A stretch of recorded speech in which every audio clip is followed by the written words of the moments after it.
Hello everybody! Today I'm going to talk about Mario Kart Tour, which recently, just 2 days ago on May 22nd, Nintendo dropped their beta version for the game for Android users to be able to test for all the people that have applied and have been accepted by email through Nintendo. And this is ranging from May 22nd to June the 5th, and luckily I was one of the few select individuals that was able to actually be selected to test out this beta. And I heard general thoughts and impressions online from many different people, even people who have not played it but just heard word on the street. So I said, okay, I might as well just go ahead and make a video of this since I actually managed to get hands-on with this. So just sit back and relax as we're about to go through and talk about what is Mario Kart Tour all about.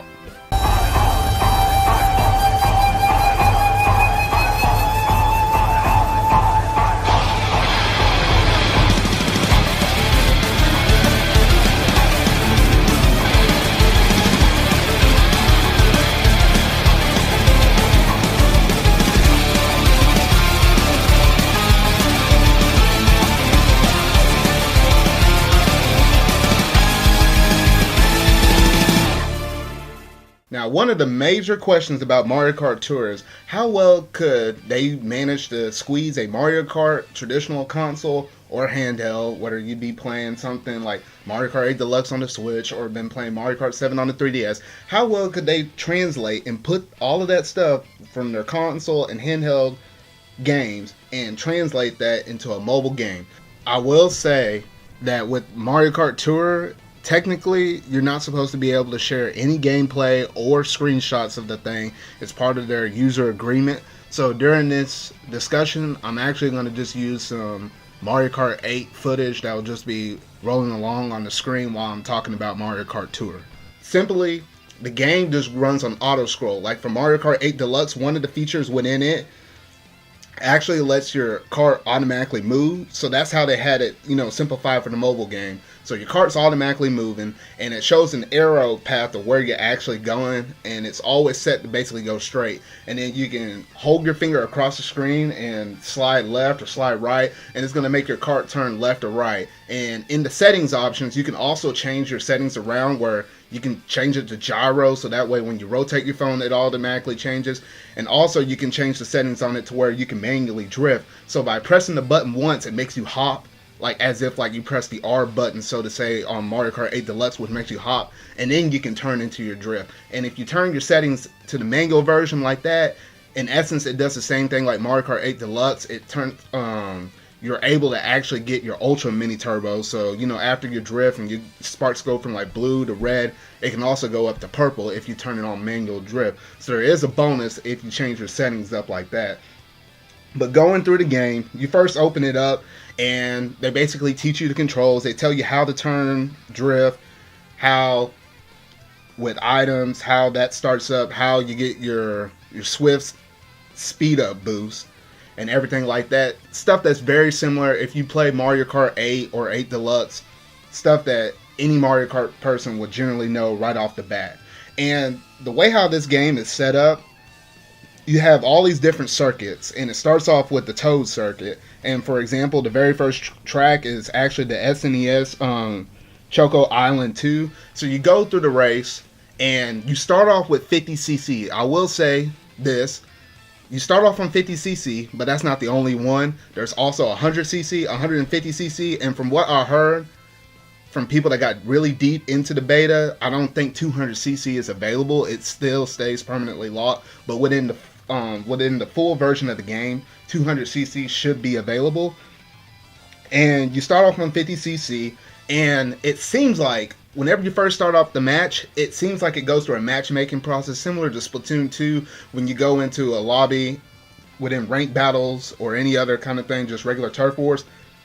It matches you up with ideally a set amount of players to race against, and it may seem like you're actually going against real people. And I honestly thought that because for like the first, probably 12 to 16 races, I always got first. So I was thinking, I'm actually doing pretty good against all these people. And I thought it was real because it seemed to have like actual usernames of actual people, not only just, us in America, but also the people in Japan that also had this beta as well. But from what I've been hearing around on the street, it seems like and based upon how the CP or based upon how the players play, it may actually only be a single player game, even though it kind of tricks you to thinking you might be playing against people online. Now this is still during the beta version, so everything that's I'm talking about right now, some stuff may stay the same, some stuff may change. They may be listening to user feedback, so none of this stuff is ideally permanent that I'm saying right now. But as it stands now, this is what I'm noticing, and these might be all CPU characters that you're maybe facing against, though.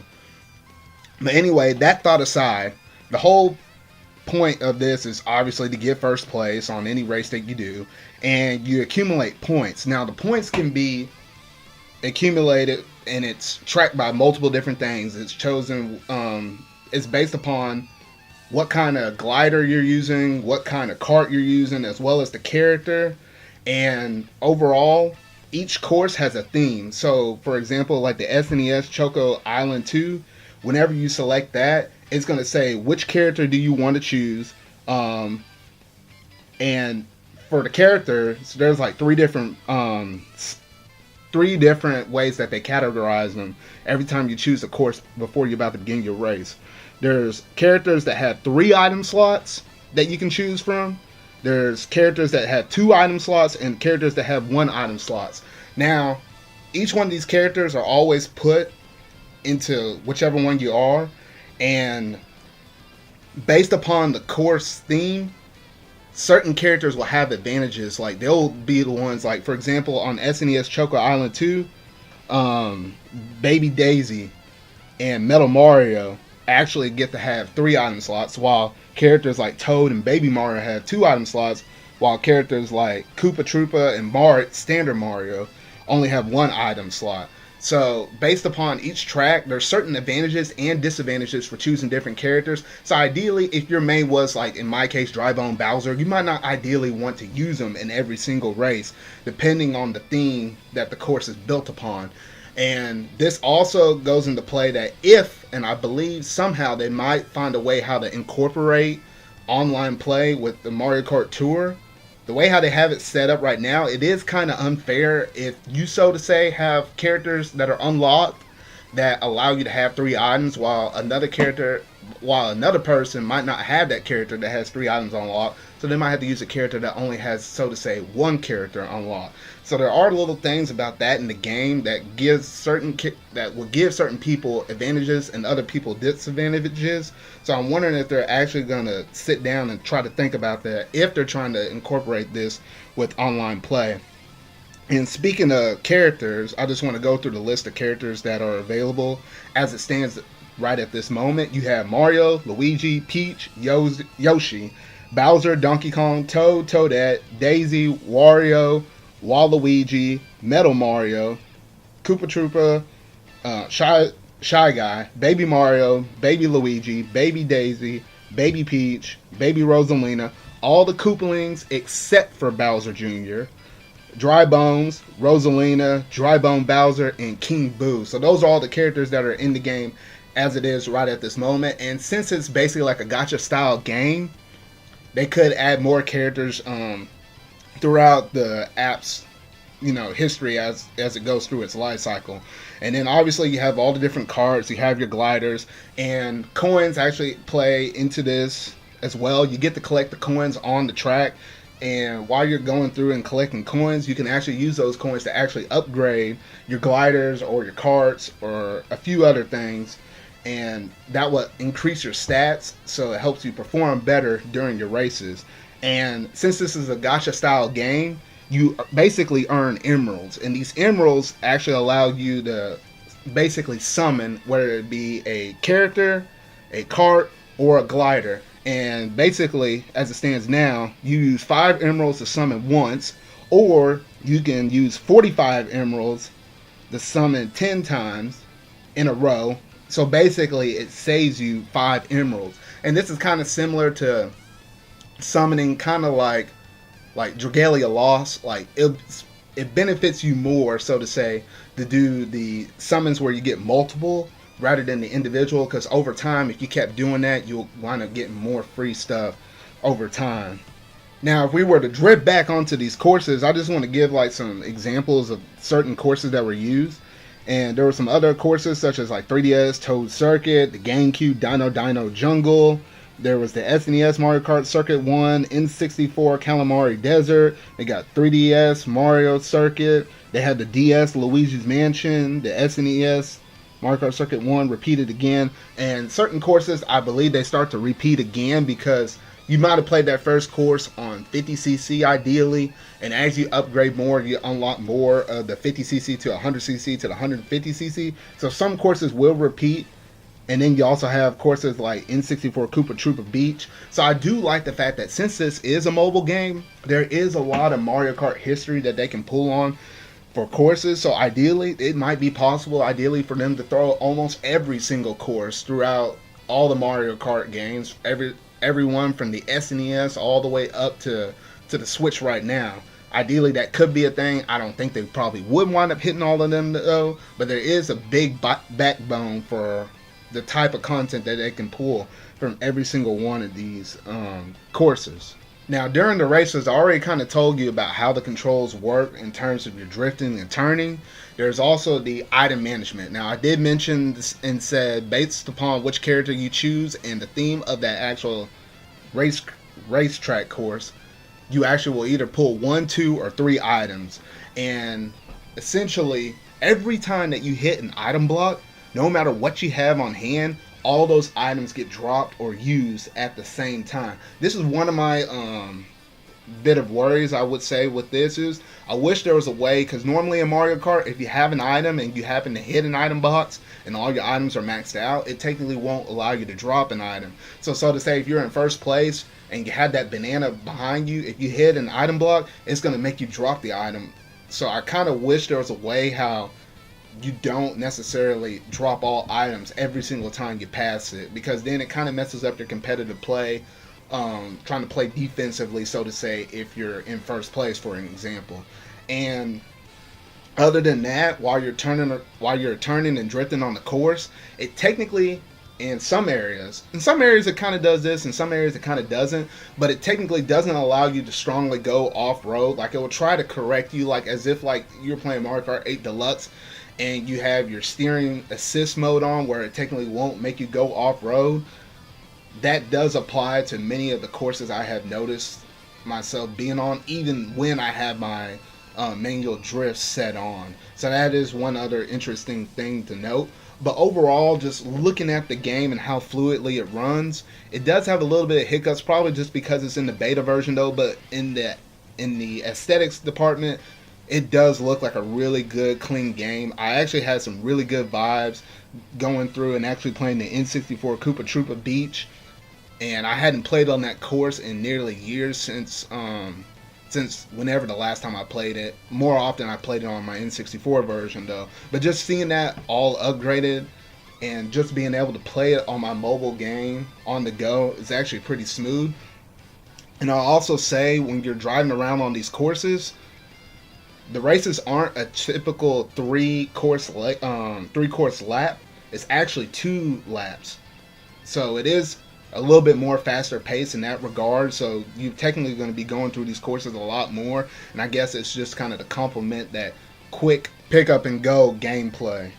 And lastly, just a couple more things I just kind of want to go over with that I heard from some of my friends and from certain other people. Is some people are kind of concerned or worried about how the game is in portrait, because some people might have preferred this game actually being in a landscape kind of format. But then again, I think Nintendo kind of likes the simplicity of their mobile games, how it's kind of easy and user friendly for anybody to pick up.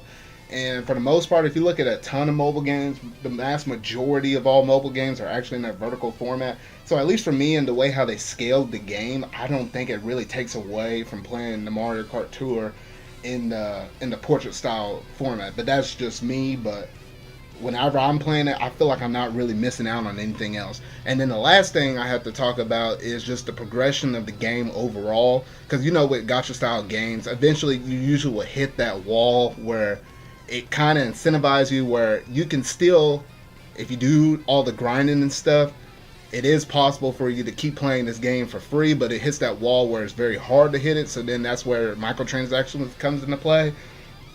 And for the most part, from what I've been hearing from certain people, like for example Andre from Game Explain, they hit that point where it is getting to that point where you have to get these Grand Tour stars from all the previous courses in order to actually unlock and Grand Prix to keep advancing into the game.